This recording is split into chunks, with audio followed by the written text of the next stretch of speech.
नमस्कार। इन खबर में आपका स्वागत है। कोरोना की दूसरी लहर ने पूरे देश में कोहराम मचा रखा है। आज 3.25 लाख लोग संक्रमित हुए हैं। 1600 से अधिक लोग की डेथ हुई है।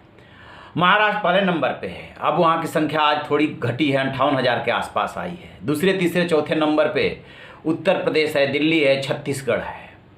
स्थिति की गंभीरता को भांपते हुए दिल्ली ने 1 हफ्ते के लॉकडाउन की घोषणा की है। महाराष्ट्र ऑलरेडी लॉकडाउन मोड में है। उत्तर प्रदेश के भी कई शहरों में जो है लॉकडाउन घोषित किया गया है हाईकोर्ट के आदेश पे। इसी तरह से तमाम राज्य weekend lockdown, night curfew mode पे चले गए हैं। सिर्फ वो लॉकडाउन सबसे बचना चाहते हैं। लेकिन जितनी स्थिति गंभीर है, इससे निपटने के लिए उपाय क्या है? ऐसे में जबकि द लैसेंट ने रिपोर्ट छापी है कि ये हवा से भी फैलता है और हवा पानी दोनों की बातें आ रही है, तो संभला कैसे जाए? तो इसके संभलने के लिए जो अंतर्राष्ट्रीय स्तर पे डिस्कशन हो रहा है, डॉक्टर्स और एक्सपर्ट्स की जो राय है या देश में जो बड़े एक्सपर्ट्स हैं उनकी जो राय है, वो 5 चीज़ें बता रहे हैं। पहली चीज़ कि इसका टेस्ट होना चाहिए, ट्रैकिंग और ट्रेसिंग होनी चाहिए, ट्रीटमेंट होना चाहिए, वैक्सीनेशन होना चाहिए। जो ब्रिटेन में और लंदन में कोहराम मचा था, वो इसी चीज़ से वो लोग अपने को सुधार पाए थे और अपनी स्थिति मजबूत कर पाए थे। ऐसे में प्रधानमंत्री नरेंद्र मोदी की अध्यक्षता में जो है एक्सपर्ट्स की आज बड़ी मीटिंग हुई, मैराथन बैठक हुई और वैक्सीनेशन के तीसरे चरण में जाने का फैसला किया गया 1 मई से। आपको बता दें कि पहले चरण की शुरुआत 16 जनवरी को शुरू हुई थी, जिसमें फ्रंट लाइन वॉरियर के लिए शुरू किया गया था, जो कि 3 करोड़ थे, उनको वैक्सीनेशन की प्रक्रिया शुरू की गई थी। दूसरे चरण में क्या किया गया था कि 60 साल प्लस के लोगों के लिए शुरू किया गया था और उसमें जो 45 साल से अधिक उम्र के लोग किसी बीमारी से ग्रसित थे उनके लिए किया गया और बाद में उसी दूसरे चरण में ही 45 साल से ऊपर वालों के लिए कर दिया गया। अब तीसरे चरण की बारी है।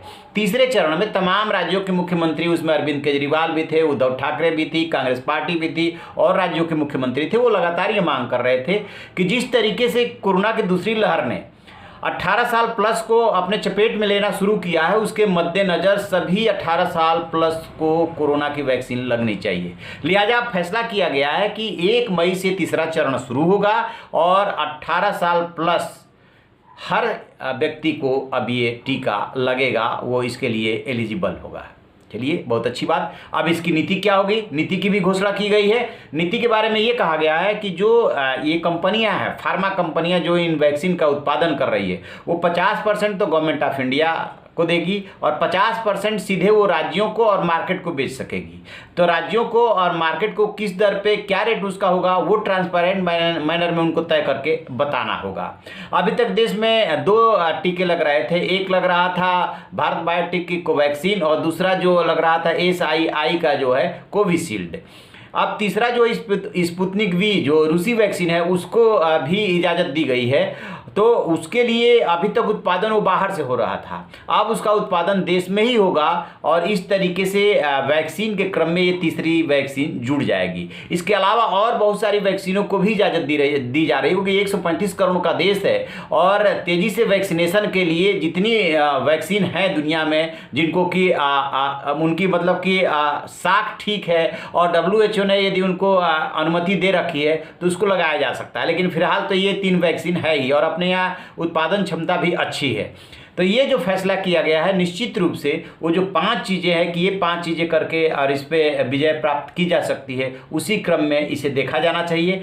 अभी भी ज़रूरत है ख़ास तौर से ऑक्सीजन की। वो दिक्कत ये हो रही है कि जिनको माइल्ड नेचर का हो रहा है उनका तो हफ्ता 10 दिन में अपने आप ठीक हो जा रहा है, लेकिन जिन्हें ये चेस्ट प्रभावित हो रहा है, लंग्स प्रभावित हो रहा है, कंजेशन हो जा रहा है, सांस लेने में दिक्कत हो रही है, उनको ऑक्सीजन की ज़रूरत पड़ रही है। और हर राज्य, दिल्ली, महाराष्ट्र, उत्तर प्रदेश, हर जगह से यही शिकायत आ रही है कि ऑक्सीजन नहीं मिल पा रहा है, ऑक्सीजन नहीं मिल पा रही है।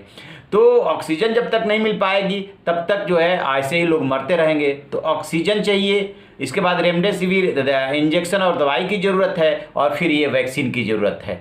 प्लस वो जो 3 चीज़ें करते आ रहे थे वो करते रहना, यानी मास्क पहनना, 2 गज की दूरी को मेंटेन रखना और जो है बार बार हाथ धोना, यही इसका इलाज है। इसके साथ जीने की आदत डालनी होगी और इसका कोई इलाज नहीं है। इसमें वैक्सीनेशन जो है चेन को तोड़ेगा यदि 18 साल प्लस को हम लगाते हैं तो इस पूरे अपडेट पे हमारी नज़र है। जैसे कोई और बात पता चलेगी आपसे साझा करेंगे। आप रहिए ना बेखबर, देखते रहिए इन खबर। इन खबर चैनल को सब्सक्राइब करें और